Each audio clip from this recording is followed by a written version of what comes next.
32:26-27 ബൈബിളുള്ളവർ ബൈബിളിൽ നിന്ന് തന്നെ വായിക്കണം. ജെറമിയ 32:26-27 വായിച്ചേ. ജെറമിയ 32:26-27 വായിക്കാമോ? അപ്പോൾ കർത്താവ് ജെറമിയായോട് അരുളി ചെയ്തു, ഞാൻ സകല മർത്യരുടെയും ദൈവമായ കർത്താവല്ലേ, എനിക്ക് അസാധ്യമായി എന്തെങ്കിലുമുണ്ടോ?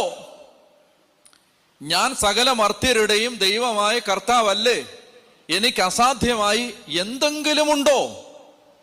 ഉണ്ടോ? പറ. എനിക്ക് അസാധ്യമായി എന്തെങ്കിലും ഉണ്ടോ? കർത്താവിന് അസാധ്യമായിട്ട് എന്തെങ്കിലും ഉണ്ടോ? ഇല്ല. വായിച്ചേ. ലൂക്ക 1:37. മറിയം ചോദിച്ചു, ഇതെങ്ങനെ സംഭവിക്കും? ഞാൻ പുരുഷനെ അറിയുന്നില്ല. ദൂതൻ മറുപടി പറഞ്ഞു, പരിശുദ്ധാത്മാവ് നിന്റെ മേൽ വരും, അത്യുന്നതന്റെ ശക്തി നിന്റെ മേൽ ആവസിക്കും. ആകയാൽ ജനിക്കാൻ പോകുന്ന ശിശു പരിശുദ്ധൻ, ദൈവപുത്രൻ എന്ന് വിളിക്കപ്പെടും. അടുത്ത വാക്യം, ദൈവത്തിന് ഒന്നും അസാധ്യമല്ല. ദൈവത്തിന് ഒന്നും അസാധ്യമല്ല. ദൈവത്തിന് ഒന്നും അസാധ്യമല്ല.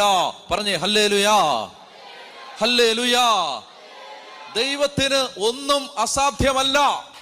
ദൈവത്തിനൊന്നും അസാധ്യമല്ല. വിശ്വസിക്ക്, വിശ്വസിക്ക്.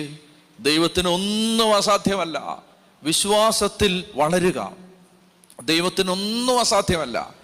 നമ്മുടെ ജീവിതത്തിൻ്റെ എല്ലാ കാതലായ പ്രതിസന്ധികൾക്കും പരിഹാരം കൊണ്ടുവരുന്നത് എൻ്റെ ദൈവത്തിന് അസാധ്യമായിട്ട് ഒന്നുമില്ല.